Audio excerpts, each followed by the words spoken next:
In this week's topic, we're looking at one of the other structures or institutions that shapes our understanding of gender, which is religion. And we're going to focus on one part of religion, which is religion in action or religious practice. And so we're going to look at ritual. Part of the reason why we're going to look at ritual again is because it connects in with our prior discussion on rites of passage. So broadly speaking, what I wanted to do in this lecture was just introduce some key definitions and terms for some of the concepts that are central to understanding the interrelationship between religion and gender. Of course, knowing what religion is from an anthropological perspective is our first step. So we can define religion as any set of attitudes, beliefs, and practices pertaining to supernatural power. And we'll talk a little bit about defining supernatural power, supernatural forces, and supernatural beings. And this is because this is one of those dichotomies that often can be challenging when we attempt to study it in societies, is what is so-called natural versus what is supernatural can sometimes be difficult to distinguish. Religion is also an expression of values, ideologies, and of the larger cultural worldview. Clearly, it's a pervasive force in most human societies. And the reason why is, well, we're going to focus on ritual, as I state here, is that sometimes it can actually be difficult, again, to tease out what is actually religious practice from other political, economic, social activities that occur within a group. And another important distinction, of course, is the difference between ritual and just routine. And so that's why in this lecture, I wanted to focus on defining some of these core concepts. And then in our Collaborate session, we can talk a little bit more about the reading and hopefully share some experiential knowledge regarding how age and gender intersect with religion. So what is ritual then? Well, as stated here, ritual is a repetitive social practice. This is important. So it's not something that is done just once, but it occurs in a repeating manner. It doesn't mean it has to be every day or even every year, but there needs to be some sort of repetitiveness to it, a reoccurrence of it. It's a social practice. The majority of religious practice, with a few exceptions, is going to have a social component to it. That's one of the key functions of religion, is to bring people together and to increase or promote group solidarity. There are forms of ritual that can be done independently, and there are some religions that actually focus on independence and autonomy. But broadly speaking, when we talk about rituals, we do tend to see them as having a significant social component, or at least a partial social component part of it.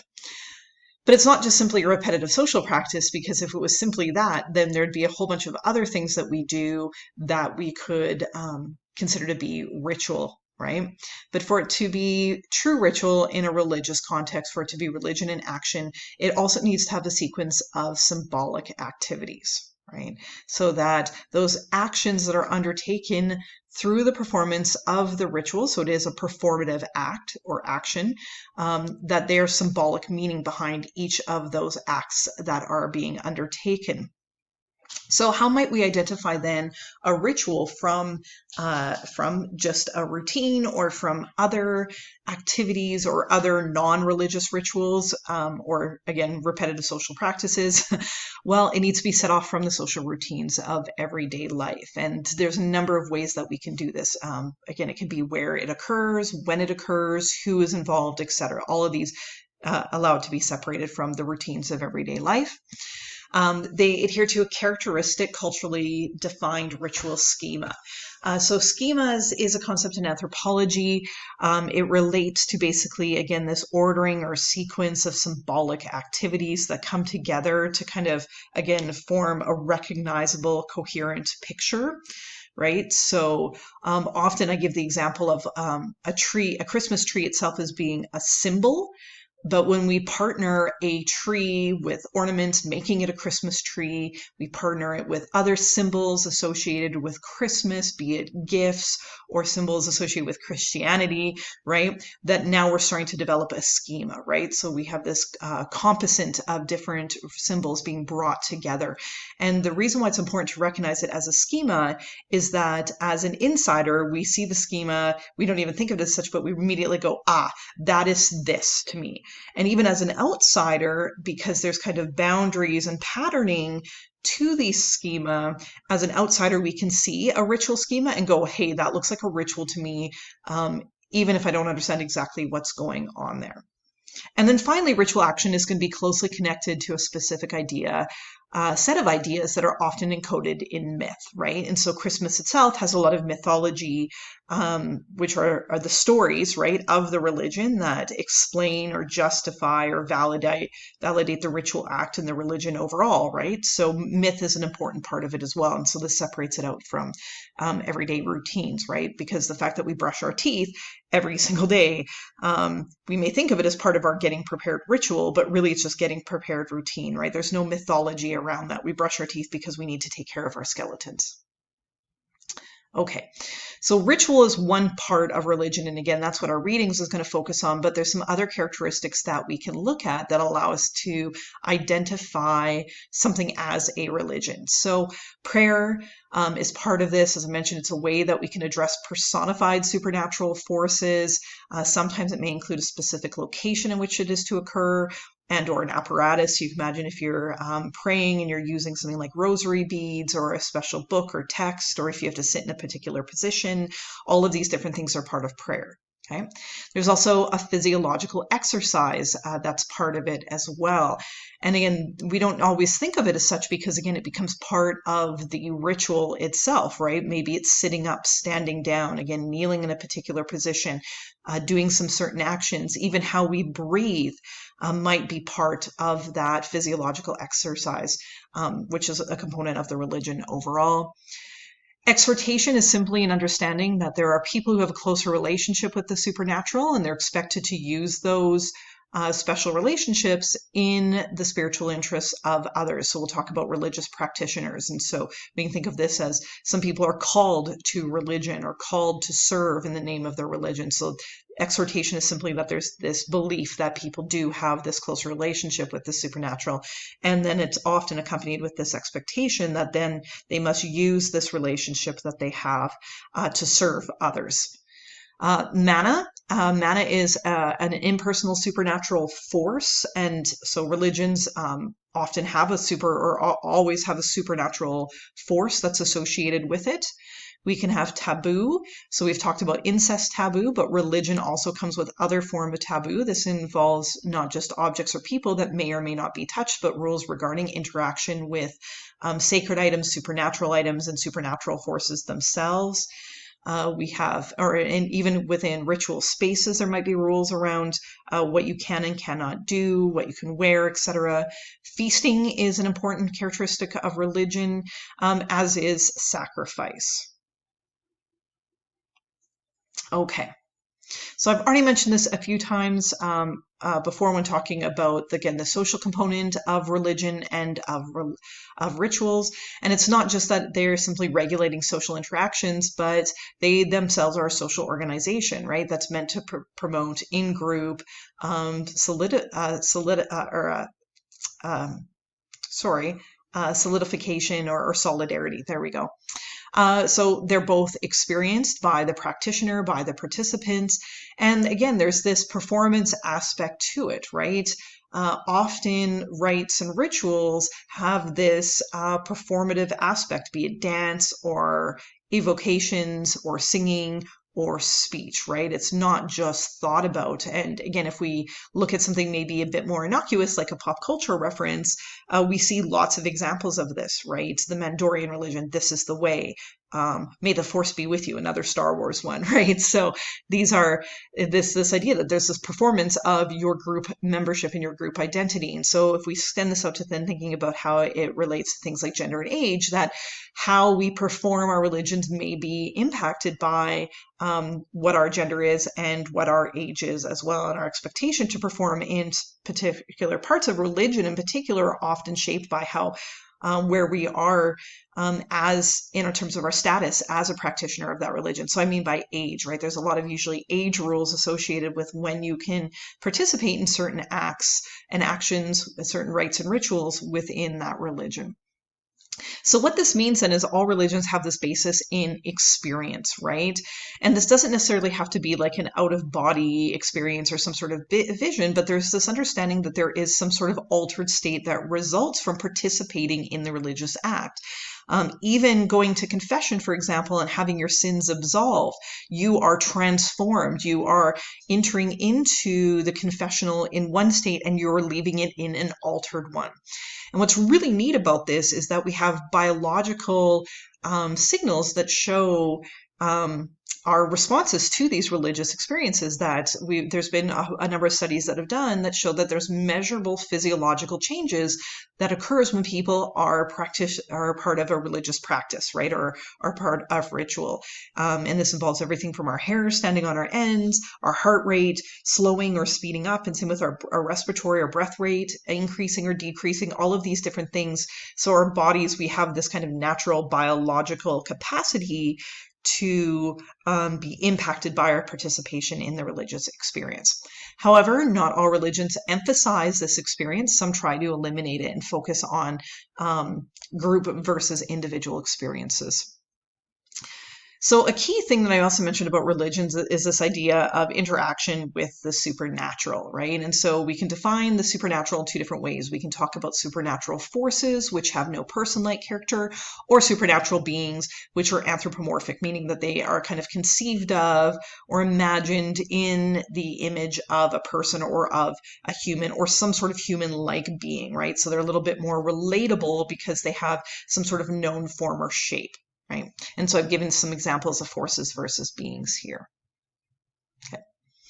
The key reason why we need to think about defining the supernatural is that, again, ritual and religious practice and religions themselves have ways and dictate ways in which we can or cannot interact with the supernatural. So we've already talked about prayer, feasting, and sacrifice as being key parts of religion, but there's other ways in which we can interact with the supernatural depending on which religious practice we're looking at, right? So divination, where we can seek practical answers from the supernatural about anything that is troublesome. We have magic. We can compel or attempt to compel the supernatural to act in ways.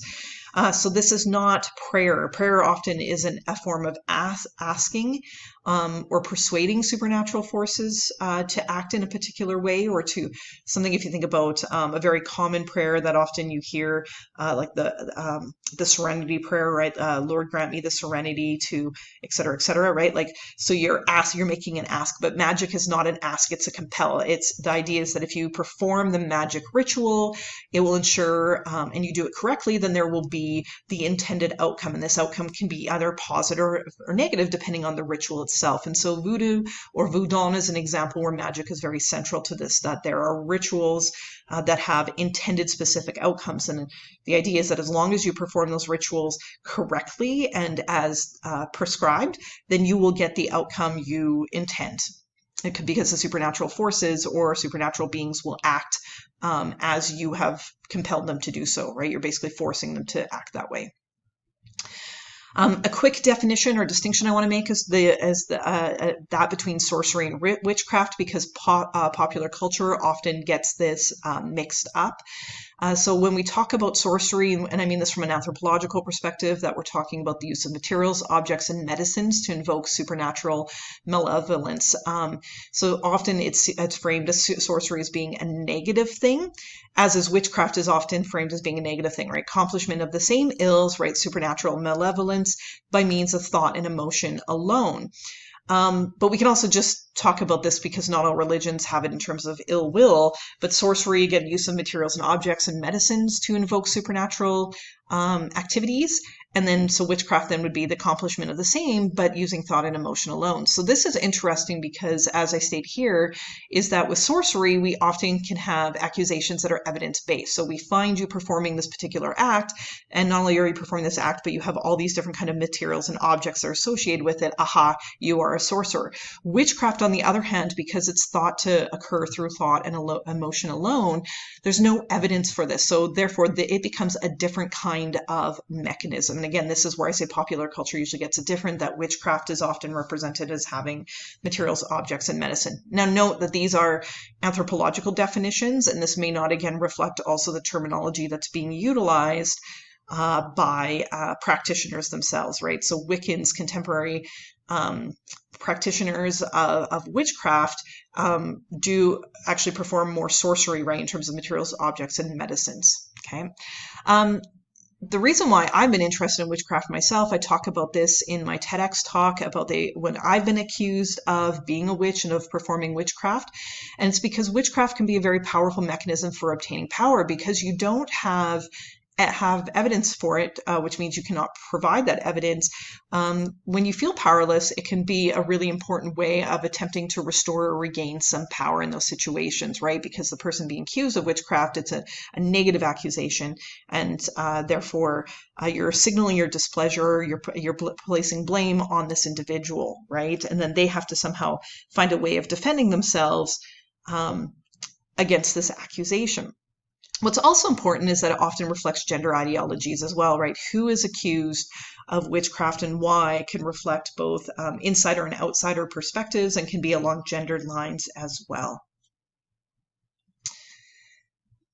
We talked about previously in terms of the characteristics of religion that we have this concept of exhortation. So again, these individuals who are called to service or who serve religions or who have a relationship with the supernatural are religious specialists, and they can take a whole bunch of different kinds of forms. And so I've mentioned them here. And again, these are kind of classical anthropological definitions and don't necessarily reflect all values. And I mean this particularly in terms of sorcerers and witches necessarily being negative factors in society. In some cases, it can be seen as a positive thing, but then often they're not called sorcerers and witches. They're called healers or diviners, mediums, shamans, priests, right? We have different terminology for them.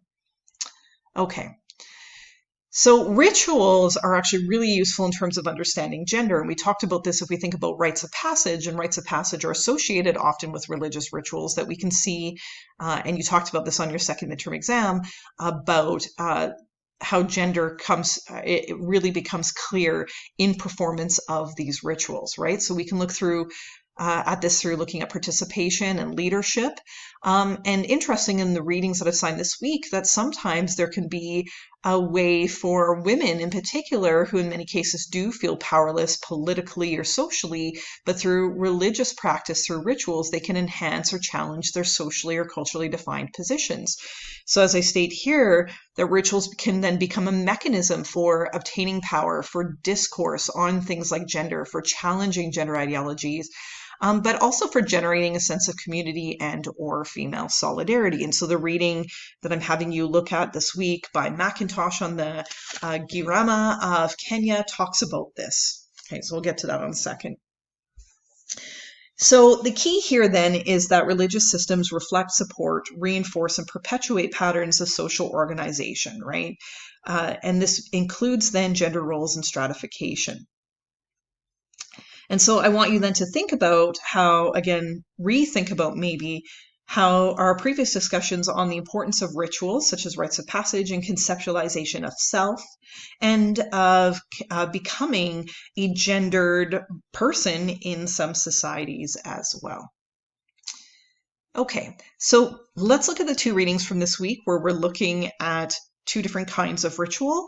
And the first one I presented you by Kendall, I think is really important because it looks at not just Korean shamanistic rituals, but also how anthropologists themselves and how we talk about the research we're doing sometimes shapes our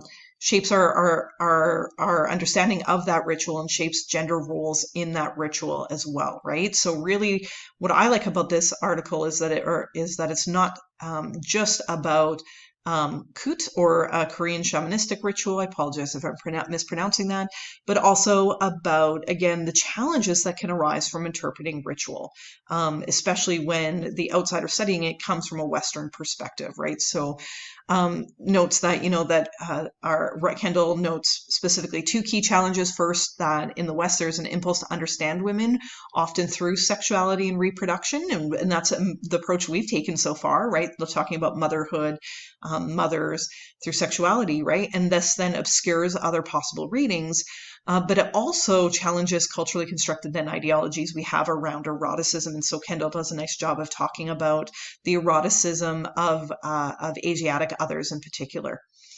And then so what Kendall then concludes is, or talks about further, is that Korean shamanistic rituals, again, are less about repressed sexualities than they are about expressive bodily play and challenges to gender oppression overall, right? So that there's a difference between things like resistance and parody. And so think about our previous discussion of power. And we talked about things like hidden power, visible power, invisible power, coercion.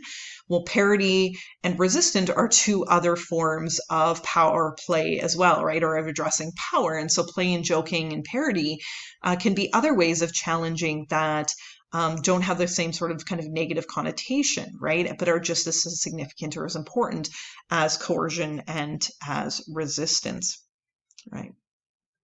Okay.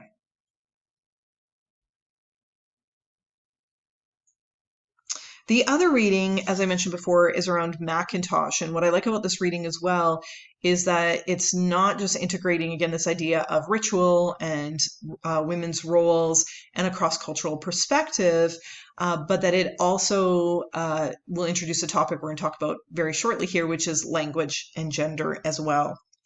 So what are some of the things that we see in the Macintosh reading? Well, again, this idea, and I would like you to read Kendall first and then get into Macintosh, because I want you to take Kendall's challenge here, the challenge of some of the issues we have with interpreting rituals from Western perspectives, and think about then how potentially there could be a misreading of some of the rituals that Macintosh is talking about as well, because Macintosh describes ritual performance of song and dances as part of funerary rituals, dances and songs that are described as being sexually explicit, and an important part of very long, expensive, and highly attended social events, which funerals are part, right? And all of these aspects of Kenyan social life, or of, I should say Kenyan, but Girama social life, is really magnified in the context of the ritual itself, right?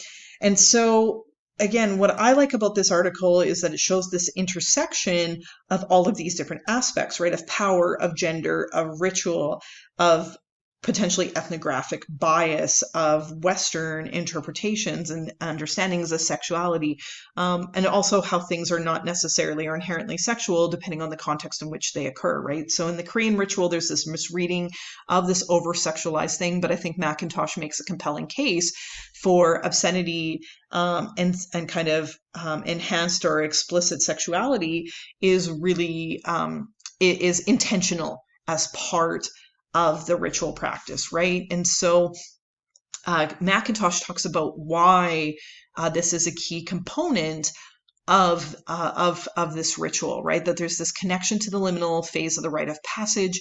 It's this in-between state for the participants in the religious ritual, as it is for actually the individual that the funerary ritual is being celebrated for. So what that allows women to do then is kind of invert contemporary, or not contemporary, but cultural norms at that time, right? So again, there's this kind of, she describes it, Macintosh describes it as being kind of a ritual of rebellion, where it's in these moments, in this liminal state, where everything is in flux and in transition, where people can then explore and critique and challenge these kinds of norms.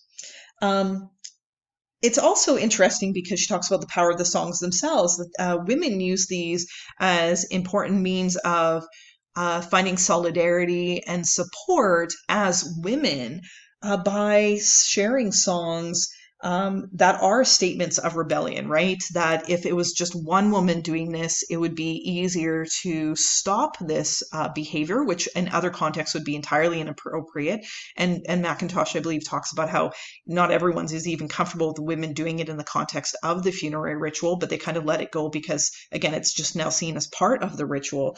But acting then as a group, that kind of solidarity that comes, that it becomes this kind of political statement because again, it's easier to shut down one individual than a group of individuals who are performing these kinds of ideas. So McIntosh actually does talk a little bit about how sometimes the disapproval around some of these practices is also influenced by things like the arrival of a Western lifestyle and tourism, but also the emergence of other changes in gender dynamics within the culture as well. Right. And McIntosh also talks about some of the reasons how this inversion works in other forms of sub-Saharan ritual practices, right? That sex and sexuality is seen as in many societies, a critical antithetical to death, right? Like that it's the opposition of death, right? Because through sex becomes life, sex is an act of joy, death is an act of mourning, etc., right? So this dichotomy is kind of established through this. So I look forward to hearing your thoughts and your connections with these readings and some of our previous topics in our Collaborate session this week.